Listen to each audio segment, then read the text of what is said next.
မင်္ဂလာပါ MTA မူးဘက်ကနေပြန်လဲကြိုဆိုလိုက်ပါတယ်ဒီတစ်ခေါက်တင်ဆက်ပေးသွားမယ့်ဇာကားလေးကတော့2013ခုနှစ်ကထွက်ရှိခဲ့တဲ့တာဘူဆိုတဲ့ဇာကားကောင်းလေးတစ်ကားကိုတင်ဆက်ပေးသွားမှာပဲဖြစ်ပါတယ်ဇလန်းလေးရဲ့အစမှာတော့အင်တီ900လို့အမည်ရတဲ့ကားပြပွဲတစ်ခုမှာပင်ကားအလုံးအကျိတ်နဲ့ရှင်းပြနေကြပြီးအဲ့ထဲကအနီရောင်ပင်ကားကရှေ့ဆုံးကဥဆောင်နေပါတယ်အဲ့ဒီအနီရောင်ပင်ကားကိုမောင်းတဲ့သူကတော့ကားပြပွဲဒီမှာစုတီအများကြီးရနေတဲ့ဂီကာညေးဆိုတဲ့လူတစ်ယောက်ပါအဲ့ဒီပင်ကားမောင်းသူဂီကိုတော့ကျွန်တော်တို့ရဲ့ဇလိုက်ကျော်ခီယူလေးတာဘောကအိုက်ဒေါလို့သတ်မှတ်ထားပြီးအခုလဲကားပြပွဲမှာသူဝင်ပြိုင်နေပြီးနိုင်သွားတယ်လို့မျိုးလုပ်နေခဲ့ပါတယ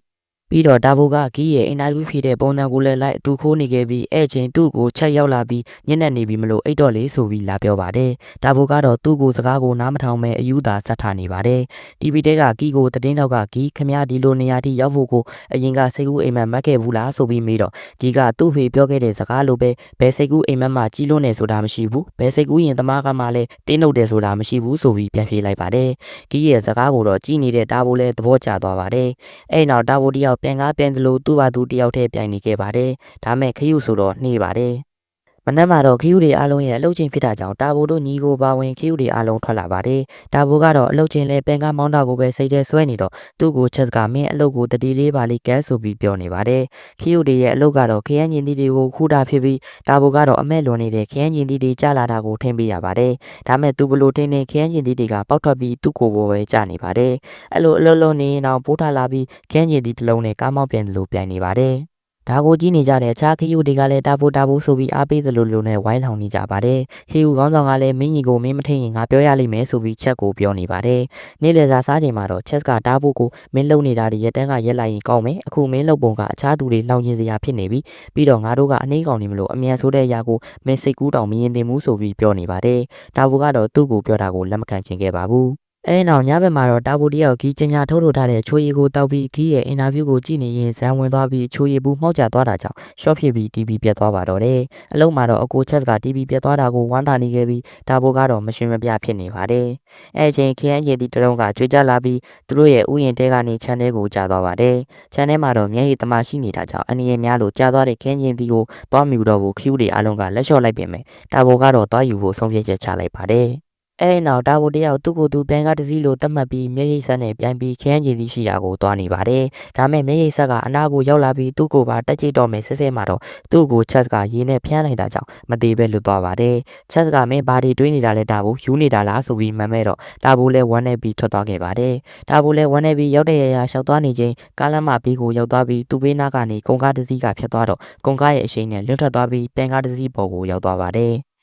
အဲ့နောက်တာဘူတယောက်ပြန်ကားပေါ်ကနေထက်လွန်ထွက်ပြီးပြန်ကားရဲ့အင်ဂျင်ထဲကိုရောက်သွားပါတယ်။ထပ်ပြီးတော့အင်ဂျင်ထဲကိုလည်း nitrate oxide အရည်တွေဝင်လာတာကြောင့်တာဘူလည်းအဲ့အရည်တွေကိုတောက်မိလိုက်ပါတယ်။ nitrate oxide အရည်ကတော့အမြန်နှုန်းကိုမြင့်တင်ပေးတဲ့အရည်ဖြစ်ပြီးအဲ့အရည်တွေကတာဘူရဲ့ကိုယ်ထဲကဆဲတွေနဲ့နှလုံးအထိကိုပေါင်းဝင်ပေါင်းဆက်သွားပါတယ်။အဲ့နောက်တာဘူကားထဲကနေပြန်လွတ်ထွက်လာပြီးအောက်ရောက်ကတတိမိသွားပါတယ်။မနေ့ကျတော့သူ့ကိုပြည့်စိတ်တွေကအသေးကောင်းထည့်ပြီးတည်သွားကြပါတယ်။တာဘူလည်းသူရောက်နေတဲ့နေရာကနေသူ့အိမ်ဖြစ်တဲ့ဥယျာဉ်ချမ်းကိုမနေ့ပြန်သွားခဲ့ရပါတယ်။အိမ်ရောက်တော့တာဘူတယောက်အမြန်နှုန်းအရည်တွေကိုတောက်မိတဲ့အစွမ်းစပြလာပြီးသူ့မျက်လုံးနှလုံးမှာမီးလင်းလာတာတို့ခ ्यू တွေကြားထဲမှာသူ့ပါးစပ်ကနေသချင်းတန်တွေထွက်လာတာတို့ဖြစ်လာပါတယ်။တာဘူလည်းသူ့ကိုယ်သူလန့်နေပါတယ်။အဲ့ချိန်ချန်ထဲကစပိန်စီးနေတဲ့ကလေးကသူ့ကိုမြင်ပြီးတက်ချိတ်မလို့လှုပ်တော့တာဘူကရှောင်းလိုက်တာအမြန်ဆန်နေခဲ့ပါတယ်။ကလေးကထက်ချိတ်ဖို့လှုပ်တော့တာဘူကထက်ရှောင်းလိုက်ပါတယ်။ကလေးကနောက်ကနေလိုက်တော့တာဘူကလည်းပြေးလိုက်တာစပိန်ထထောင်မြန်နေခဲ့ပါတယ်။အဲ့နောက်တာဘူလည်းကလေးကိုပညာပြန်ပေးထည့်လိုက်တာကလေးလည်းငိုပြီးအိမ်ထဲပြန်ဝင်ပြေးသွားရပါတယ်။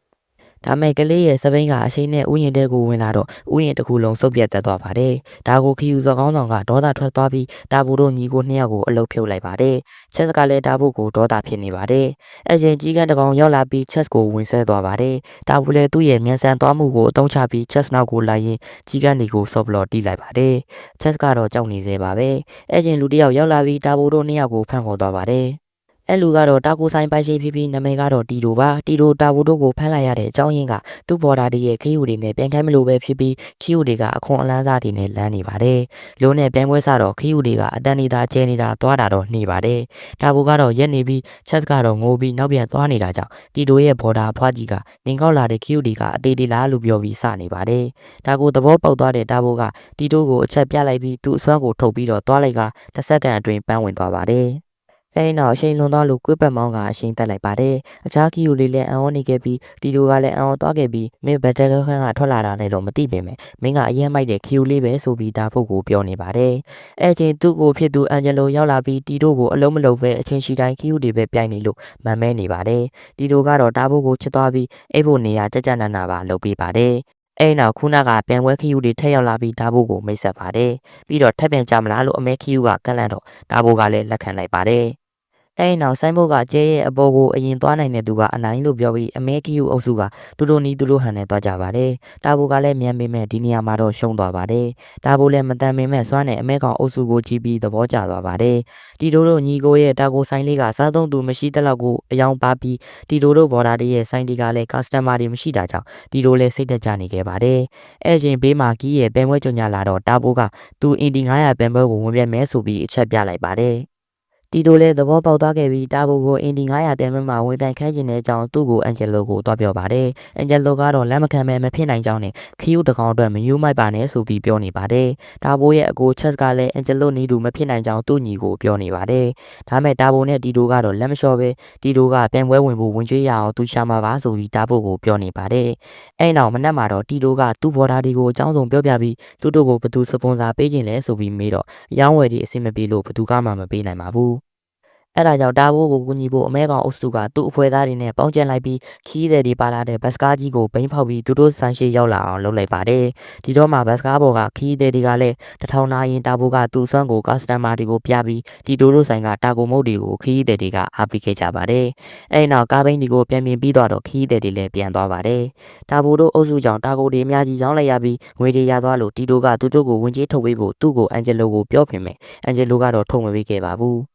းဒါကြောင့်တီတိုလည်းမပေးရင်ခိုးမယ်ဆိုတဲ့ထုံးကိုနှလုံးမူပြီးအန်ဂျယ်လိုဆူထားတဲ့ငွေတွေကိုခိုးကအင်ဒီ900ကားပြန်ဝယ်ကြီးကိုအားလုံးအတူတူသွားလိုက်ကြပါတယ်။ဆိုင်မှာကြံခဲ့တဲ့အန်ဂျယ်လိုကတော့သူ့ငွေတွေကိုတီတိုခိုးသွားလို့ဒေါသထွက်ရင်ကြံခဲ့ပါတယ်။အဲနောက်ကားမောင်းပြီးသွားနေရင်မရောက်ခင်လမ်းမှာတာဘူးကို shiny guiny တွေလုပ်ပေးလိုက်တာတာဘူးတယောက်အခွန်အသင်းနဲ့လမ်းသွားခဲ့ပြီးလမ်းမပေါ်မှာတက်တောင်းကျနေခဲ့ပါတယ်။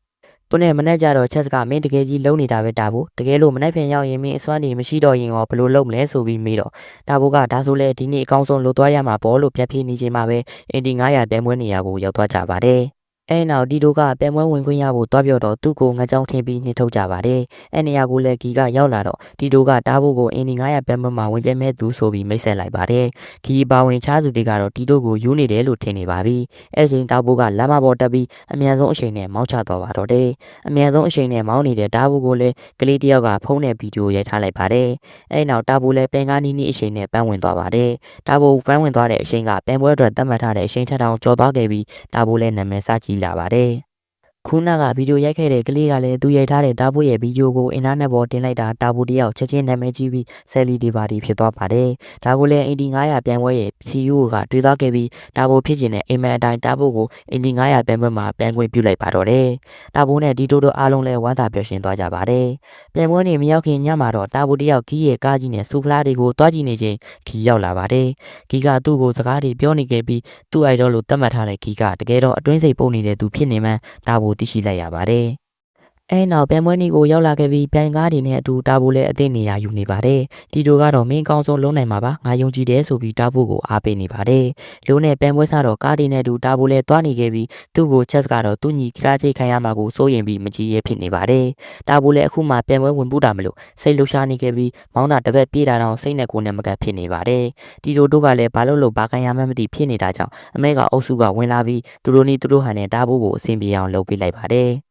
ဒီတော့မှတာဘိုလည်းအသီးစိတ်ပြန်ကတ်သွားပြီးကျန်းတဲ့အပတ်တွေကိုအမြန်ဆုံးအချိန်နဲ့ဒူနီတူဟန်ကိုပါပေါင်းဆက်ပြီးမောင်းလိုက်တော့အဆင်ပြေသွားပြီးအပတ်တိုင်းမှာကားတစ်စီးနှုံးနဲ့ကြော်ဖြတ်သွားပါတယ်။ချက်စလဲတူညီရဲ့အစွမ်းကိုသဘောကျနေပြီးဒီတို့လည်းဝမ်းသာပျော်ရွှင်နေကြသလိုအန်ဂျယ်လိုကလည်း TV ကနေကြည့်ပြီးပျော်နေပါတယ်။တာဘိုတယောက်ပဲမွေးတဲ့ကအခက်ခဲတိုင်းကိုကြော်ဖြတ်ပြီးမောင်းလာရင်ခီးရဲ့အနောက်ဒုတိယနေရာကိုရောက်လာပါတော့တယ်။ခီးကလည်းတာကိုတီးပါတယ်။အဲ့ချိန်တာဘိုရောက်လာပြီးသူ့ကိုကြော်ဖို့လှုပ်တော့ခီးကဗီဇာတွေရှိတဲ့ဘက်ကိုတာဘိုကိုမရအောင်လှုပ်လိုက်ပါတယ်။ တာဘိုလည်းဘိန်းစာတွေကြောင့်ဆလစ်ဖြစ်ပြီးဘေးကနေရန်နဲ့သူ့ခွန်အပြင်းထန်ကိုဝင်တိုက်မိသွားပါတော့တယ်။အဲ့နောက်တာဘိုတယောက်သူ့ခွန်မှာတန်ရာရသွားပါတယ်။ဒီတို့ကငါတို့ဒီလောက်ထိရောက်ပြီးပြီပဲတော်ပြီဘောလို့တာဘိုကိုပြောတော့တာဘိုကလက်မလျှော်ပဲပြန်ပွဲကိုဆက်ပြန်ခဲ့ပါတယ်။ဒါမဲ့တာဘိုရဲ့အစွမ်းကတော့အားနေသွားပါတယ်။တာဘိုကအာတင်မီဂီကိုကြောဖို့ကြိုးစားတော့ဂီကစောက်ကြီးညုပ်ပြီးသူ့ကားဘိန်းနဲ့တာဘိုကိုကြိတ်လိုက်ပါတယ်။ဒါမဲ့တာဘိုကဘိန်းအတွင်းမှာပဲရှိနေခဲ့ပြီးအဲ့နောက်ဂီကိုလှလှပါပါလေးကြောဖြတ်ပြီးပထမနေရာကိုရောက်သွားပါတယ်။ဒီတို့လည်းဝမ်းသာသွားပါတယ်။ဒါမဲ့ဂီကသူခရူးတကောင်ကိုဘယ်တော့မှအရှုံးမပေးဘူးလို့ပြောပြီးဘိန်းစာတွေရှိတဲ့နေရာကိုမောင်းပြီးတားဖို့ကိုကြောက်ဖို့လုပ်တော့ဘိန်းစာတွေကြောင့်ကားကဆက်လက်ဖြစ်သွားပြီးရင်တိုက်မှုပါဖြစ်သွားပါတော့တယ်။ဂီရဲ့ကားကြောင့်အခြားကားတွေလည်းထိခိုက်သူကထိခိုက်ကလမ်းပိတ်သူကပိတ်ဖြစ်သွားခဲ့ပြီးဒီတို့နဲ့ခရူးတွေကလည်းတားဖို့ကိုလိုက်ရှာနေကြပါတယ်။တားဖို့ကတော့ပန်းနိုင်တဲ့လက်တကန်းအကွာမှာရှိနေပြီးပန်းဝင်ဖို့လုပ်တော့သူ့ခွန်ကကွဲနေပြီးအစွမ်းတွေပါပျောက်သွားပါတယ်။ဒါကိုအမဲကောင်တို့အုပ်စုနဲ့တီတိုတို့လည်းဝမ်းနေစွာတွေ့လိုက်ရပါတယ်။ဒါဘူးလည်းဝမ်းနေပြီးအခွန်ထဲမှာပဲဝင်းနေလဲပါတယ်။ဒါကိုသူ့ကိုချက်ကမြင်တော့တာဘိုစီကိုကြီးကန်းစီပြီးရောက်ချလာပါတယ်အကိုချက်က9000တက်လုံးကြောက်ခဲ့တဲ့ကြီးကန်းကိုစီးပြီးမင်းစီလာခဲ့သေးတာပဲမင်းလည်းရှိတဲ့အားကိုတုံးပြီးပြန်ပွဲကိုပြီးအောင်ပြန်လဲဆမ်းမှာခွာဆိုပြီးတာဘိုကိုအားပြီးတော့တာဘိုလည်းအားတက်သွားပြီးခီယူတကောင်ရဲ့ပုံမှန်အရှိန်နဲ့ပန်းနိုင်ကိုသွားပါတယ်ဒါကိုလည်းပရိသတ်တွေကမြင်ပြီးအားပေးနေကြပါတယ်ဒါမဲ့အချင်းမကောင်းတဲ့ဂီကပြန်ထလာပြီးသူ့ဆုပ်သွားတဲ့ကားကိုအတင်းတွန်းပြီးတာဘိုနောက်ကိုလိုက်နေပါတယ်တာဘိုကိုလည်းသူ့ခြေထောက်နဲ့လှမ်းတက်နေဖို့လုပ်နေပါတယ်ပရိသတ်တွေကလည်းရေသမားမနဲ့ကြည်နေကြပါတယ်။ဒါမဲ့နောက်ဆုံးတော့လည်းအမှန်တရားကသာအနိုင်ရတယ်ဆိုတဲ့အတိုင်းပဲတာဘိုတရအခွန်တဲဝင်ပြီးလှိမ်သွားတာပန်းဝင်သွားပြီးအနိုင်ရသွားပါတော့တယ်။တင်ဆက်သူတွေလည်းအံ့ဩသွားကြပြီးအကုန်လုံးလည်းဝမ်းသာပျော်ရွှင်သွားကြပါတယ်။ချက်ကလည်းသူ့ညီကိုခုံယူမဆုံးဖြစ်နေပါတယ်။နောက်ဆုံးမှာတော့တာဘိုလည်းသူ့အိမ်မက်အတိုင်း8900ကားပြိုင်ပွဲကြီးရဲ့ချန်ပီယံတဦးဖြစ်လာခဲ့ပါတော့တယ်။တာဘိုချန်ပီယံဖြစ်ပြီးလို့ရက်အနှဲငယ်အကြာမှာတော့ဒီတို့တို့ညီကိုရဲ့တာကိုဆိုင်လေးကနေလူစီကားရနေရာကြီးဖြစ်လာခဲ့ပါတယ်။တာဘိုရဲ့အခွန်ကလည်းပြန်ကောင်းသွားခဲ့ပြီးနောက်ဆုံးသူ့ရဲ့ပြိုင်ပွဲကိုအမဲကောင်တို့အုပ်စုနဲ့ပြိုင်နေခဲ့ရင်စကားလေးလည်းဒီနေရာမှာပြီးဆုံးသွားပါတော့တယ်ခင်ဗျာဒီစကားလေးထဲမှာတော့ကိုယ့်ရဲ့အိမ်မက်ကဘလောက်ပဲကြီးမားကျယ်ပြန့်နေပါစေကိုယ့်ရဲ့ယုံကြည်ချက်ဆွဲလုံးလာဝရိယတို့နဲ့ဖြစ်အောင်လုပ်နိုင်ကြောင်းခီယူလေးတာဘိုကတတ်သိပြသွားခဲ့ပါတယ်ဒါကြောင့်မိတ်ဆွေတို့လည်းမိတ်ဆွေတို့မှရှိတဲ့အိမ်မက်တွေကိုအကောင်းဆုံးစူးစမ်းပေါ်ဖော်နိုင်ကြပါစေလို့ဆုတောင်းပေးရင်းနဲ့ဒီနေရာကနေနှုတ်ဆက်လိုက်ရပါတယ်ခင်ဗျာ